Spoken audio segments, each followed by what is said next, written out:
In the final chapter of Sri Ramakrishna's earthly journey, witness the profound moments that shaped his legacy and the spiritual awakening of his closest disciples. This is the dramatic end of a life dedicated to divine service. Welcome to the concluding chapter of our series on Sri Ramakrishna's extraordinary life. As we enter the sacred grounds of the Cossipore garden, we find Sri Ramakrishna in his last days, surrounded by devoted disciples. Despite his frail health, his spiritual power shines brighter than ever, guiding his followers toward their destinies. In this episode, discover how Sri Ramakrishna prepares his disciples for a future without him, entrusting them with his mission and leaving behind a legacy that would inspire generations to come. Chapter 17. End of the drama. At the Cossipore garden was played the last act of the master's life on the physical plane. On the eve of his exit from the arena of the world, the master showed himself at his highest, and making Narendra Nath the fit instrument for the propagation of his ideas, entrusted to him the charge of his flock. The pathos and sublimity of this closing scene can only be felt, not described. Soon after coming, the boys divided among themselves the task of cooking, marketing, and other household duties. The Holy Mother had the charge of preparing the food as well as of feeding the master. Narendra was the leader of the young disciples. When they were not occupied in the service of the master, he would bring them together and engage them in meditation, study, discussion, or songs. Thus busied, they were always in a delightful atmosphere, and time passed unnoticed. Though the number of these sacrificing youths did not exceed 12, yet every one of them, by the consecration of his life to the service of the Guru, appeared a tower of strength. When through the united effort of the older and younger devotees the treatment and nursing of the master were going on smoothly, Narendra one night called some of these young boys to his side and said, "The master's disease is very serious. Perhaps he intends to lay down his body. Strive your best for spiritual upliftment through service unto him along with prayer and meditation while yet there is time. After his passing there will be no end to your repentance. We are wasting time in the foolish thought that we shall pray to God after finishing this or that business at hand. We are fastening more chains of desire on ourselves, and desires mean death. We must root them out at once." It was a cold, starry night, and perfect stillness reigned everywhere. Narendra's introspective mind caught the contagion of the hour and felt disposed to meditate.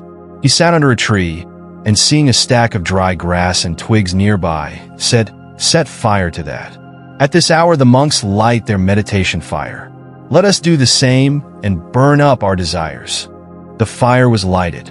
The young devotees put the faggots into the fire and made a holocaust of their desires at the same time. The very thought filled their hearts with unspeakable joy. They actually felt that their minds were being purged and that they were coming closer to God. At this time occurred an event of great importance, showing the master's wonderful love for his devotees and his extraordinary spiritual power. It was the 1st of January, 1886.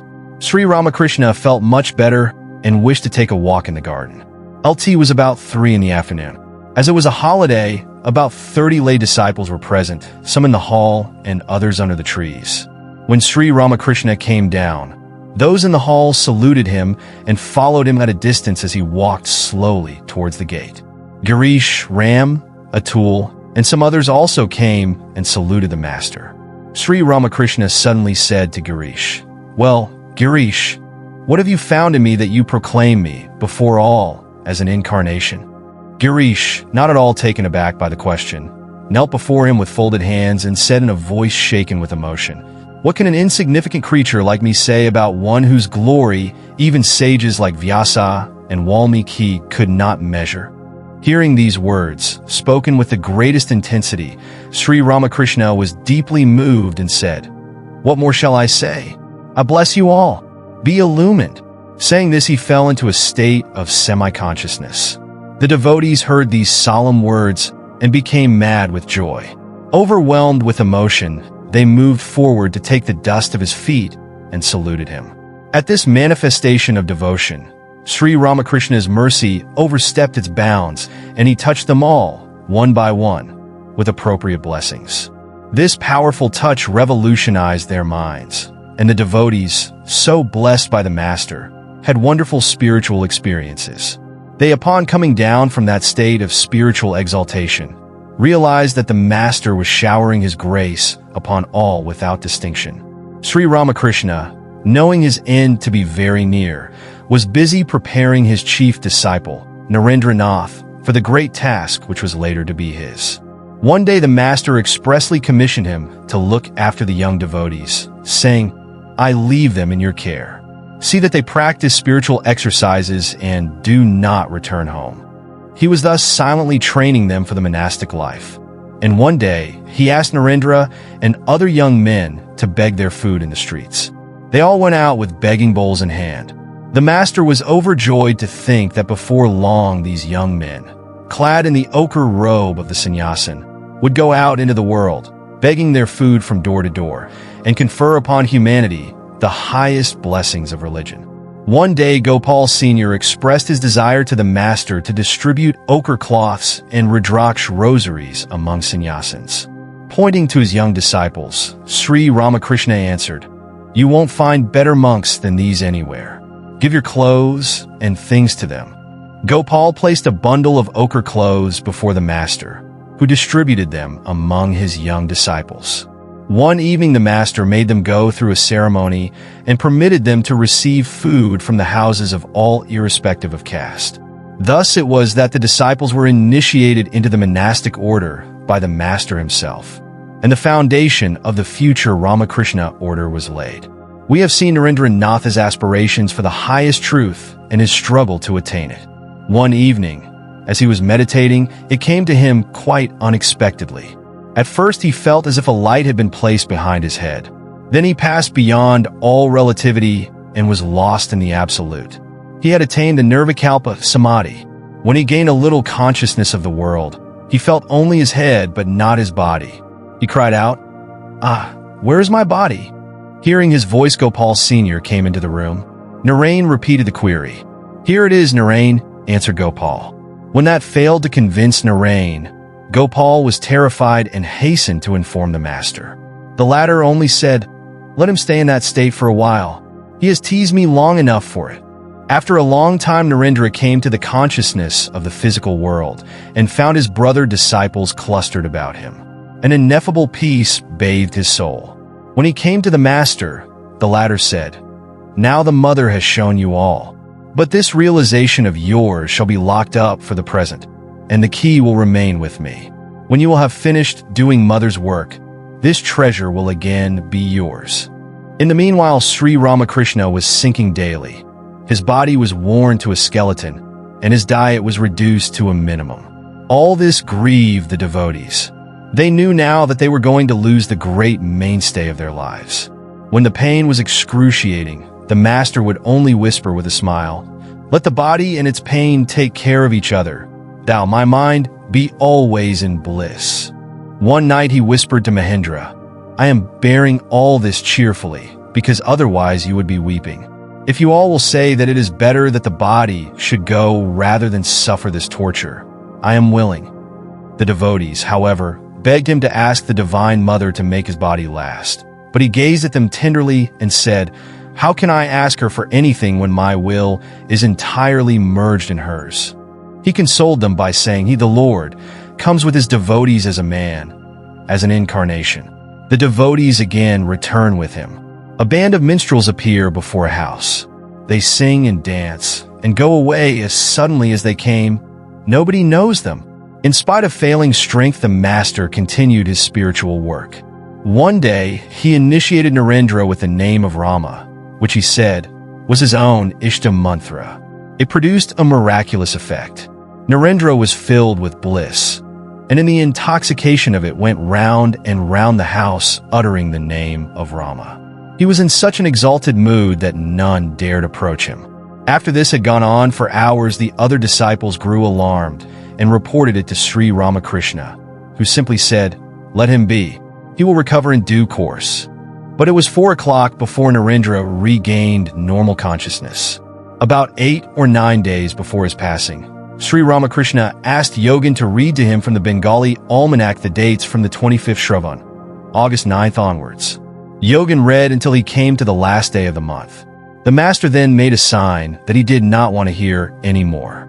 4 or 5 days after this, the master called Narendra to his side.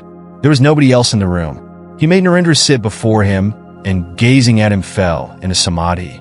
Narendra felt a subtle force like an electric shock penetrating his body. Gradually, he too lost outward consciousness. He did not remember how long he sat there. When he came to normal consciousness, he found Sri Ramakrishna in tears. The master said to him, "Today I have given you all and have become a fakir. Through this power you will do immense good to the world, and then only shall you go back." In this way, Sri Ramakrishna passed on his powers to Narendra. Henceforth the master and the disciple became one soul. A couple of days later, the idea entered Narendra's mind of testing Sri Ramakrishna's statement that he was an incarnation. He said to himself, "If in the midst of this dreadful physical pain he can declare his Godhead, then I shall believe him." Strange to say, the moment this thought came to him, Sri Ramakrishna, summoning all his energy, said distinctly, "He who is Rama and Krishna is now Ramakrishna in this body, but not in your Vedantic sense." Narendra was stricken with shame and remorse for having doubted the master, even after so many revelations. At last the eventful day arrived, a day of intense grief for the devotees. It was Sunday, August 15th, 1886, the last day of Shravan. The master's suffering was at its highest. The devotees wept in grief. They stood by the bedside of the master. In the evening he suddenly fell into samadhi. The body became stiff. There was something about this samadhi which struck Shashi as unusual, and he began to weep. After midnight, Sri Ramakrishna regained consciousness. The master in a clear voice uttered thrice the name of Kali and gently lay down.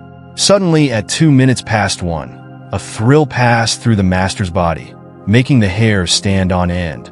The eyes became fixed on the tip of the nose, and the face was lit up with a smile. The master entered into Mahasamadhi. Thus, in the early hours of Monday, the 16th of August, 1886, Sri Ramakrishna departed from the world, leaving behind a host of grief-stricken devotees and admirers. At 5 p.m., the sacred body was brought down and laid on a cot. It was dressed in ochre cloth and decorated with sandal paste and flowers.